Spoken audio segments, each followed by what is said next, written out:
Wannan kuwa magana ce mai haɗe da tarin dalilai, tunda duk wasu mawaƙa musamman mawaƙan da suke a wani lokaci suna yin waƙa ne ta kwaikwayon Nura da Inuwa musamman ta bakin album. Sai dai da a can a nashiyar Hausa ana yin waƙoƙi ne kai tsaye ba ma tare da an yi wani album ba, daga baya har aka zo aka fara album, inda album ɗin ake fitar da shi kawai kai tsaye. Sai dai da shi wannan mawaƙi ne ya zo ƙasar Hausan tare da fidda waƙoƙinsa, haka ne suka ya ɗauko wani salo mai jan hankali, wanda a shekara yake fidda album guda biyu, wanda album ɗin kuma suke tashe har suke ba da yanayi, har ma su wuce sauran waƙoƙin da suka faru a wancan lokaci, har ma a wannan lokaci, har ma a shekarar baki ɗaya. Haka ne dai saka za ka ga a wannan lokaci wasu mawaƙa da yawa sun ɗauki salon fidda album biyu a shekara, musamman a farkon shekara. Sai dai hakan wani abu ne wanda suka kwaikwaya daga salon abin da mawaƙi Nura Inuwa yake. Tun daga farkon tashinsa a wancan shekarun na baya,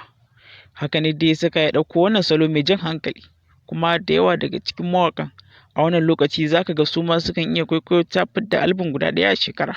Haka ne dai za ka ga dalilin da ya saka ko da yaushe ya fice,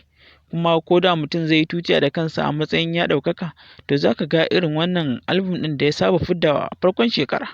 ko ma kafin a fidda album za a yi wani bayani wanda ba wani mawaƙi ba ne ba ya taɓa fidda irin wannan.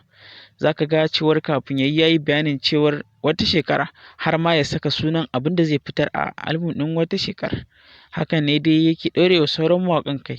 wanda wasu ba sa iya faɗin sunayen album ɗinsu wanda za su fitar a wata shekarar. Shi kuwa yakan yi haka tare da wani ɗan gajeren bayani a cikin waƙoƙin da ya fidda a shekara. Sai dai hakan ne fa ya saka ya ja hankalin mawaƙa da yawa, su ma sukan iya ɗan wannan baiti kafin su fidda album ɗinsu,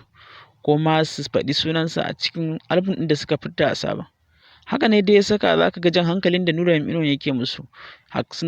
sun koyi salo irin nasa, wanda za ka ga cewar su ma sun kasance kafin su fidda album ɗin sukan iya saka tallar album ɗin a cikin waƙoƙin nasu, ko ma su ambaci sunan nasa.